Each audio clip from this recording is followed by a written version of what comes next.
Bon les Camerounais, bravo pour cette qualification à la CAN 2025, y a pas de problème. Mais je vais être honnête avec vous. J'espère vraiment pour vous et pour le Cameroun que Baleba sera présent pour la CAN 2025. J'espère vraiment que Baleba, il sera pas blessé, qu'il sera pas suspendu ou bref, qu'il participera à cette CAN avec le Cameroun. Parce que si Baleba est pas présent, ça sert absolument à rien de venir. Ne venez même pas jouer cette CAN les gars, je vous dis tout de suite parce que vous aurez aucune chance. C'est aussi simple que ça. Parce que le niveau de cette équipe camerounaise entre quand Baleba est présent et quand il est pas présent, c'est même pas le jour et la nuit les frères. C'est, je sais pas, c'est le soleil et la lune, tellement le niveau est à des années-lumière entre la présence ou non de Baleba dans cette équipe camerounaise, les gars, ça n'a absolument rien à voir. Et on le voit, c'est à partir de quand qu'on a vu cette équipe camerounaise commencer à jouer, commencer à proposer du jeu intéressant, commencer vraiment à être pas mal. Il y en a, ils vont dire c'est depuis l'arrivée de Marc Brice, peut-être, mais c'est surtout depuis l'arrivée de Baleba.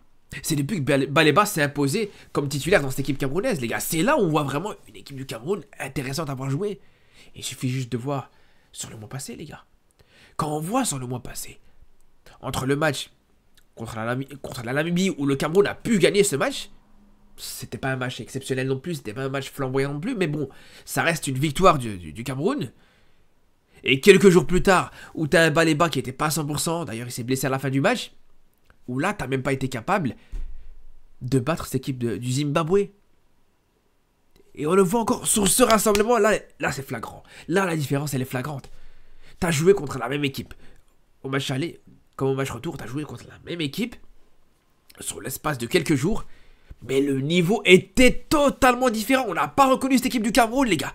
On n'a pas du tout reconnu cette équipe du Cameroun. Et la seule différence, le seul changement, c'est tout simplement que Baleba n'était plus présent dans ce 11. C'était aussi simple que ça, les gars. Tu gagnes 4-1 il y a quelques jours d'ici contre cette équipe camerounaise, contre cette équipe du Kenya plutôt. Et justement, cette équipe camerounaise galère à battre le Kenya quelques jours plus tard. Et ne me dites pas, ouais, c'est parce que ce match-là, il s'est joué à l'extérieur, c'est parce que ce match-là... Non, les gars, ça n'a rien à voir. Vous savez pourquoi? Parce que en plus de ça, ce match au Kenya, enfin, en Ouganda pour le coup, était sur un terrain largement meilleur que le terrain sur lequel s'est joué ce match aller. C'est là où il n'y a absolument aucune explication, aucune excuse, à part justement le fait que Baleba était plus là, tout simplement les frères. Et on le voit, pour ceux qui voient les matchs du Cameroun, la différence entre quand il est présent et quand il n'est pas présent, quand on voit ce qu'il apporte sur le terrain, quand on voit ce qu'il apporte dans le jeu camerounais, c'est flagrant. Et là aujourd'hui, je suis désolé, mais en termes d'occasion, c'était beaucoup trop peu aujourd'hui côté camerounais. Les attaquants camerounais ont quasiment pas touché le ballon, en tout cas très peu. Vincent Boubacar, on l'a quasiment pas vu.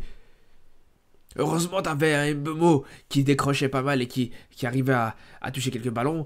T'avais de temps en temps, surtout en deuxième mi-temps, Bassogog qui démarrait très bas et qui allait percuter un petit peu. Mais sinon, à part ça, les gars, vraiment, c'était le néant. Offensivement, les gars, aujourd'hui, c'était le néant total. Et je vous dis, le Cameroun arrive à gagner ce match-là, mais sur un malentendu, le Cameroun aurait pu ne pas gagner. Voire même perdre ce match, les gars, parce que du côté du Kenya, les gars, en termes d'occasion, là, c'était totalement différent. Les Kenyans ont eu énormément d'occasions, les frères. On a même, allez, plus d'occasions côté Kenyan que du côté camerounais. Plus de frappes côté Kenyan que du côté camerounais, les gars. Là où sur le match aller, le match était à sens unique. Le match était à sens unique, les frères. Le Kenya n'a même pas vu le jour. Là, dans ce match-là, les frères, on est en faveur du Kenya en termes de frappe, en termes de tir, en termes d'occasion. Donc les gars, au bout d'un moment, quand on voit ça, je suis désolé, les frères. Pour moi, c'est pas acceptable du tout. Tu peux pas proposer un match et un niveau aussi différent, autant différent d'un match à l'autre, en l'espace de quelques jours contre la même équipe. C'est pas normal. C'est qu'il y a un problème. Et là, pour le coup, bon, il y a l'absence de Baleba, c'est vrai, mais il n'y a pas que ça, les frères. Il n'y a pas que ça. C'est vrai qu'on peut reprocher, bien sûr, aux joueurs qui ont remplacé Baleba à ne pas avoir été performants. On peut revenir sur un Zambanguissa, les gars, je suis désolé, mais celui qui, normalement, est censé être l'un des leaders de cette équipe camerounaise, un des leaders de ce milieu de terrain, le leader de ce milieu de terrain camerounais, mais qu'encore une fois, il déçoit, les gars. Je suis désolé, mais encore une fois, Zambo est décevant. Et il y a eu trop de déceptions dans ce match-là. Vincent Boubacar, comme je vous dis, on l'a quasiment pas vu. À part sa frappe en première mi-temps, tu ne le vois quasiment pas du match. Et là, c'est là où c'est un problème, les gars. Moi, franchement, pour Vincent Boubacar, je commence à me poser vraiment des réelles questions, les frères. Est-ce qu'aujourd'hui, il est toujours légitime d'être titulaire indiscutable dans cette équipe camerounaise? Est-ce qu'aujourd'hui, on a toujours affaire au Vincent Aboubakar il y a 2 ou 3 ans, les gars? On voit que ça commence à devenir très compliqué, les gars. Parce que, à part sur des situations où vraiment, ben voilà, comme des situations de frappe, des situations où il est dans la surface, il reçoit des centres, et même là, où il en a eu quelques-uns aujourd'hui, ça n'a pas été, c'était pas non plus complètement dangereux, complètement tranchant à ce niveau-là. Et quand on voit l'apport quasiment minime qu'il t'apporte dans le jeu, c'est là où je me pose encore une fois des questions, les frères. Vraiment. Donc, après, on peut parler de Vincent Aboubakar, mais c'est pas forcément le seul responsable, justement, à ce match un petit peu décevant du Cameroun. On peut parler, bien sûr, et pour moi, franchement, c'est le plus gros flop sur ce match-là, c'est Castelletto. Autant, justement, là, sur le match contre le Kenya, au match aller, sur son entrée à la place de Christopher Roux, honnêtement, j'ai été satisfait de ce joueur. J'ai trouvé qu'il était pas mal, j'ai trouvé que il pouvait faire des choses intéressantes, il a fait une très bonne entrée. Mais là, sur ce match, les gars, c'est une catastrophe. C'est une catastrophe, les frères. Le match de Castelletto dans cette rencontre contre le Kenya, les frères, elle est totalement à oublier. Entre sa perte de balle en début du match, qui a donné la première occasion du match, et la plus grosse occasion du match de cette première mi-temps, qui était du côté du Kenya. On l'a vu aussi en deuxième mi-temps, en début de deuxième mi-temps, où il s'est raté complètement sur une intervention. Ça a aussi donné une grosse occasion, encore une fois, pour cette équipe kenyane. Et pareil, en fin de match, les gars, la dernière occasion du Kenya qui a vraiment donné chaud à cette défense camerounaise, cette occasion qui aurait pu vraiment donner l'égalisation, qui est vraiment pas passé loin, à la base, ça vient d'une faute, justement, de Castelletto, qui provoque ce coup franc, qui donne ce coup franc au Kenyan. Donc c'est pour vous dire, franchement, c'est un match mais catastrophique. Les gars, j'aurais jamais cru que j'allais dire ça un jour, mais même Nga 2, à côté de lui, était pas mal, les frères.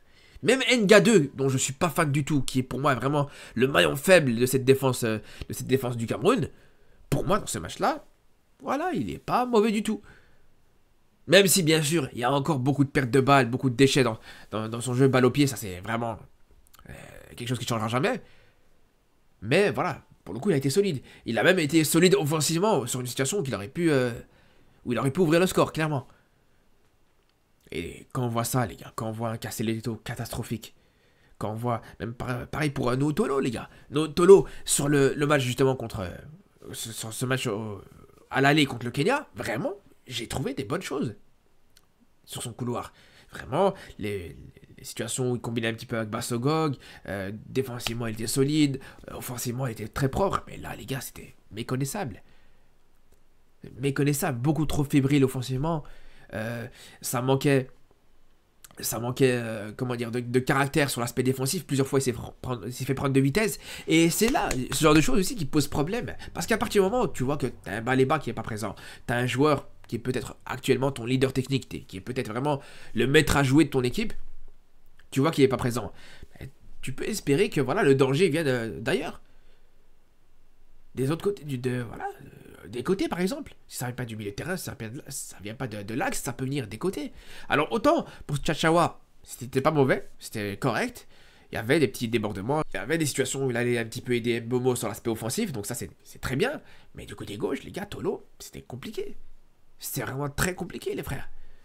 Et c'est ce qui fait que d'ailleurs Bassogog a eu du mal à être aussi performant qu'au match aller, surtout en première mi-temps. Alors en deuxième mi-temps, on a eu un Bassogog qui décrochait un peu plus et qui arrivait justement à pouvoir toucher plus de ballons et à percuter beaucoup plus. Et là, c'est là où on a commencé à voir le Bassogog du dernier match.